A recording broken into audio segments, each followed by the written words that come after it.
Assalamualaikum warahmatullahi wabarakatuh. Jumpa lagi di channel Babar Rahman, channel yang memberi edukasi tentang teknik negosiasi kredit macet di lembaga keuangan.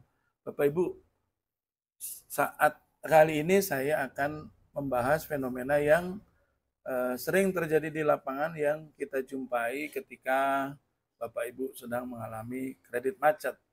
Nah, kali ini yang kita akan bahas tentang eh, ketika kita dihadapkan pada dua pilihan yang sulit. Ketika bank mengultimatum kepada kita sebagai nasabah kredit macet yang memberikan pilihan lunasi hutangnya atau saya lelang. Tentu dua pilihan ini adalah pilihan yang berat, pilihan yang eh, sangat sulit untuk dieksekusi. Pilihan untuk melunasi tentu ketika kita dalam keadaan kredit macet, tentu inginnya bagaimana segera melunasi. Berbagai usaha kita lakukan, menawarkan aset, bahkan mungkin kadang ekstrim mencari pinjaman baru hanya karena ketakutan dengan ancaman lelang dari pihak bank, sehingga berpikirnya hanya berpikir singkat saja bagaimana mendapatkan uang agar bisa ngangsur misalnya. Seringkali kita jumpai teman-teman yang hanya sekedar untuk mengangsur bulanan yang sudah memberi sinyal bahwa kita usahanya sudah tidak baik-baik saja, sudah tidak bisa diandalkan untuk mengangsur, tapi karena ketakutan kita melakukan hal-hal konyol. Pinjam pinjol hanya untuk mengangsur beban bulanan bulan ini. Kadang sampai menggadai sepeda motor, menggadai mobil hanya untuk mempertahankan angsuran tanpa berpikir panjang. Kalau kita gadaikan sepeda motor atau mobil kita hanya untuk mengangsur bulan ini, atau kalau kita sampai pinjol hanya untuk mengangsur bulan ini, bagaimana bulan depannya? Bulan depannya tentu kita akan didatangi lagi, datang lagi kewajiban untuk mengangsur. Apakah itu namanya tidak bunuh diri?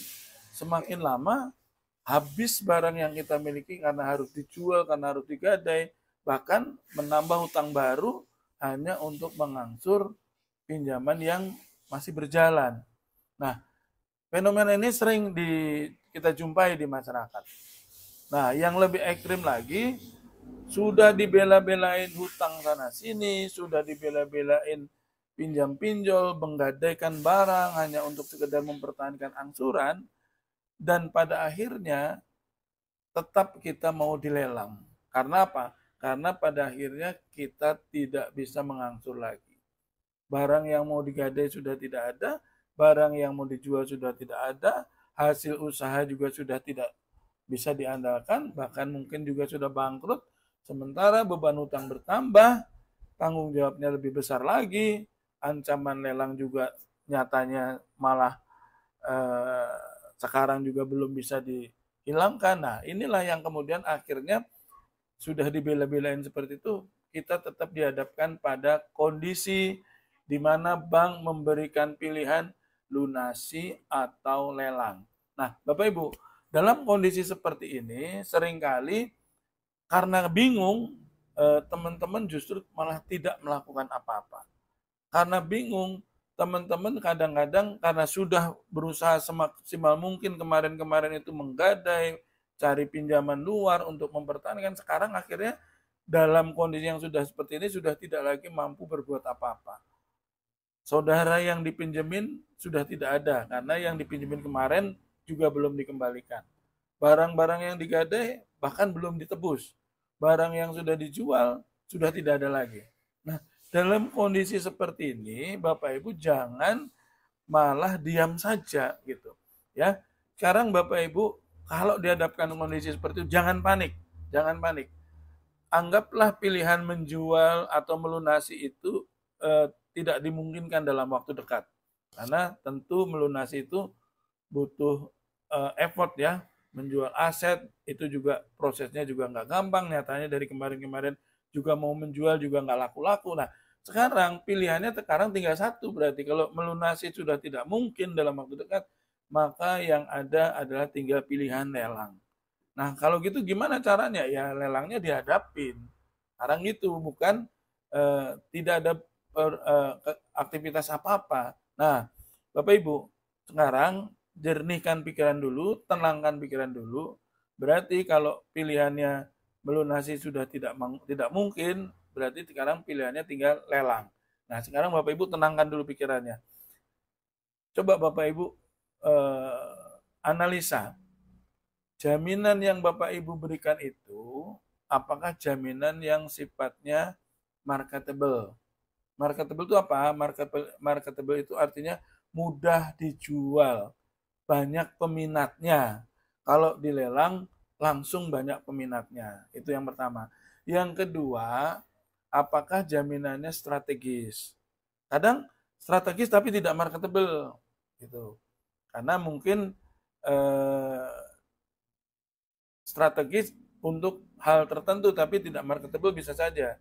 Tapi kalau marketable juga biasanya pasti strategis gitu. Nah, sekarang katakan satu marketable, yang kedua tempatnya strategis. Nah, berarti Bapak Ibu harus waspada kalau kondisi jaminannya seperti itu. Nah, yang bisa Bapak Ibu lakukan banyak, masih banyak gitu. Tenang dulu yang penting. Coba analisa lagi, ini lelang pertama, lelang yang keberapa ya? Kalau lelang pertama, berarti kemungkinan besar lelangnya tidak langsung ada pembelinya, ya. Karena lelang pertama kecenderungan masih menggunakan harga pasar wajar. Biasanya orang mau ikut lelang kalau harganya sudah di bawah harga pasar. Jadi biasanya di lelang kedua, ketiga, dan seterusnya baru mungkin ada peminatnya. Tapi mungkin juga di lelang pertama ada peminatnya kalau misalnya bank itu biasanya mencarikan pembeli. Dia sudah siapkan pembelinya. Kadang-kadang ada bank yang seperti itu. Bahkan ada juga bank yang kadang-kadang dibeli sendiri tapi menggunakan atas nama orang lain gitu. Karena kalau secara undang-undang kan bank tidak boleh membeli aset sendiri. Aset lelang itu nggak boleh tanpa melalui mekanisme yang dibenarkan oleh undang-undang. Kalau yang dibenarkan undang-undang itu bila dia membeli secara AIDA, aset yang diambil alih oleh bank. Itu mekanismenya seperti itu. Dia boleh menguasai, memiliki jaminan, barang jaminan yang diserahkan debitur, tapi melalui mekanisme AIDA, dan itu ada syarat ketat di situ. Tapi biasanya ada bank-bank yang dalam tanda kutip nakal, dia membeli tidak melalui AIDA tapi sebenarnya dia beli sendiri. Nah, itu yang seringkali dia menggunakan jasa karyawannya suruh ikut lelang gitu, atau mungkin salah satu koleganya gitu. Jadi seolah-olah pembelinya adalah orang umum. Itu untuk mempermudah, karena AIDA itu ada syarat yang bila dalam waktu 1 tahun setelah dikuasai oleh bank, maka aset itu harus dijual kembali. Kalau nggak laku-laku, maka harus dikembalikan kepada debiturnya gitu. Makanya bank kurang tertarik untuk melalui mekanisme AIDA kayak gitu. Nah, selanjutnya kalau Bapak Ibu meyakini bahwa jaminannya marketable, tempatnya strategis, maka Bapak Ibu bisa melakukan upaya hukum. Upaya hukum itu apa? Bisa menggugat bank kayak gitu. Apa pintunya? Pintunya misalnya Bapak Ibu siapkan appraisal terhadap agunan Bapak Ibu. Gitu ya. Biasanya pintu celah yang bisa digugat oleh debitur kepada bank itu salah satunya adalah selisih appraisal yang signifikan. Jadi misalnya Bapak Ibu menyiapkan senjata. Appraisal itu artinya taksiran ya, penaksiran barang agunan yang dilakukan oleh profesional, oleh lembaga yang mempunyai sertifikasi untuk melakukan penaksiran. Namanya KJPP, Kantor Jasa Penilaian Publik. Nah, Bapak Ibu pakai jasa itu untuk suruh appraisal rumah atau jaminan yang Bapak Ibu berikan ke bank. Nah, dari pegangan Bapak Ibu itu sudah punya pegangan itu, nanti bisa digunakan untuk menggugat banknya. Menggugat bank itu jangan selalu berpikir pasti kalah atau pasti menang, enggak.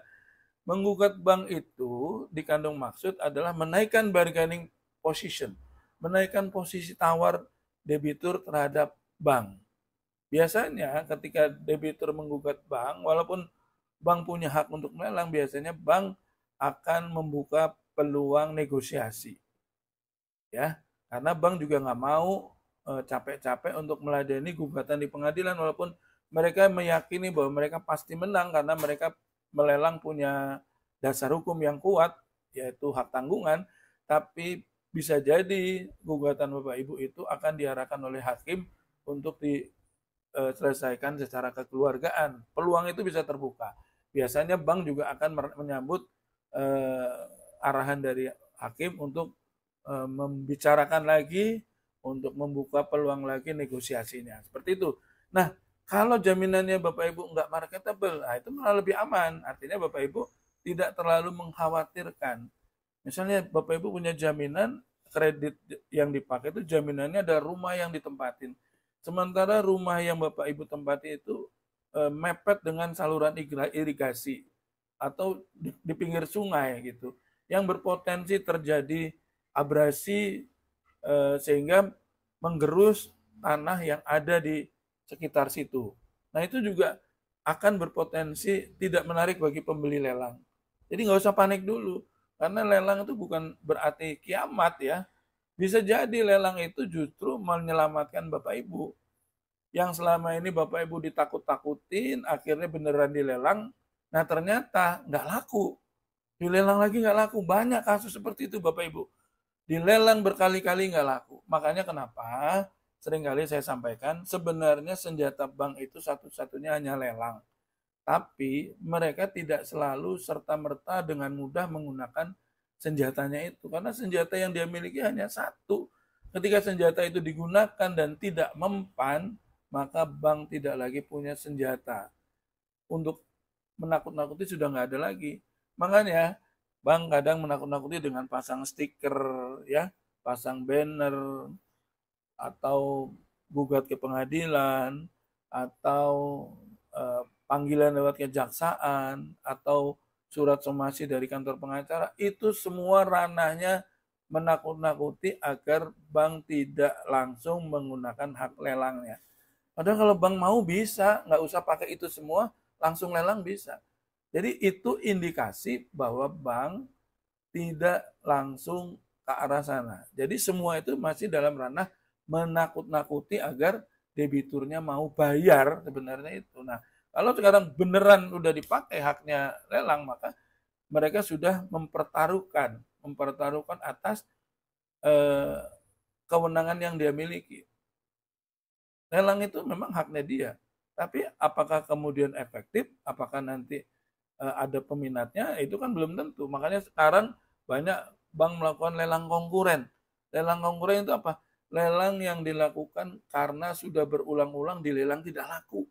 Sehingga mereka melakukannya dilelang di bawah pokok hutang. Nah itu saking bank itu sudah kehilangan cara. Menakut-nakuti udah nggak mempan. Orangnya nggak takut.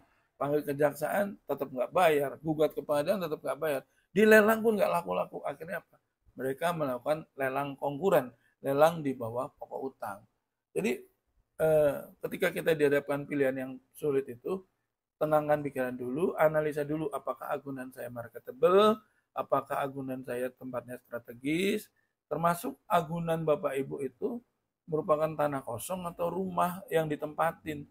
Itu sangat pengaruh. Kalau tanah kosong itu berpotensi ada peminat karena tidak dalam penguasaan. Jadi PR pemenang lelang itu ketika dia memenangkan lelang itu nggak nggak semudah orang seperti jual beli biasa.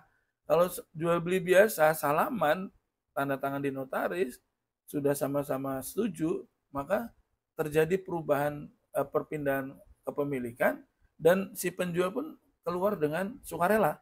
Beda dengan halnya dengan lelang, bisa jadi yang dilelang nggak terima, bisa jadi yang dilelang nggak mau keluar, sehingga pemenang lelang harus mempunyai energi tambahan untuk mengupayakan agar pemiliknya atau penghuninya pergi dari situ, dan itu pasti butuh effort lagi, butuh biaya lagi, butuh waktu lagi dengan melakukan upaya pengosongan dan sebagainya.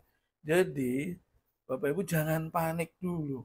Jangan panik dulu, pastikan analisa jaminannya apakah marketable, apakah tempatnya strategis, apakah berpotensi akan laku langsung, atau mungkin juga misalnya jaminannya ini utang saya katakan misalnya 600 juta, tapi kalau dijual paling rumah saya laku juga 650 juta.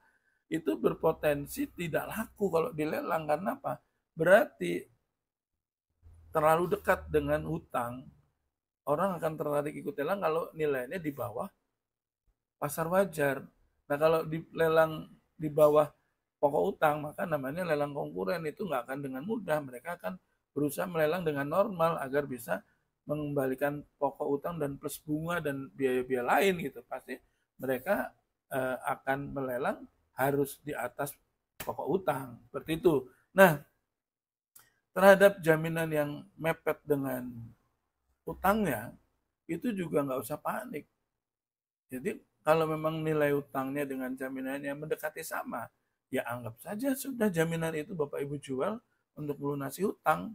Malah nggak capek-capek, nggak repot-repot, harus keluar biaya pajak, harus keluar biaya lain-lain gitu. Tapi kalau lewat mekanisme lelang, kan debitur tidak dibebani pajak jual beli, gitu ya. Dia hanya dibebani utang yang dia tanggung. Nah, kalau memang utangnya dengan jaminannya sama, kan anggap saja Bapak Ibu jual jaminan untuk melunasi utang dijual dengan harga normal. Kan gitu. Jadi lebih berpikir apakah jaminan saya ini strategis, apakah jaminan saya ini berpotensi laku, apakah saya ada cara yang bisa digunakan untuk membuat peminatnya tidak tertarik untuk ikut lelang, dan seterusnya. Jadi yang perlu dilakukan adalah bagaimana Bapak Ibu menganalisa apakah jaminan saya ini dalam kondisi siap untuk istilahnya apa ya? Siap untuk berperang. Bapak Ibu siap untuk berperang dengan bank. Karena ketika bank melakukan lelang berarti bank sudah menabuh perang. Nah, sekarang Bapak Ibu melakukan perlawanan gitu. Perlawanan, bank punya hak melelang karena itu tidak bisa dihindari. Hak bank itu lahir ketika kita buat prestasi, ketika kita menunggak. Tapi kita juga punya hak dong untuk mempertahankan agar tidak laku, agar terbuka lagi peluang negosiasi, agar bisa menjual asetnya tanpa melalui lelang dan seterusnya dan seterusnya. Nah, itu ya Bapak Ibu. Jadi ketika Anda dihadapkan pilihan lelang atau lunasi, maka pikirkannya sekarang bukan lunasinya, tapi menghadapi lelangnya. Begitu saja, semoga bermanfaat. Kita jumpa lagi di lain kesempatan. Assalamualaikum warahmatullahi wabarakatuh.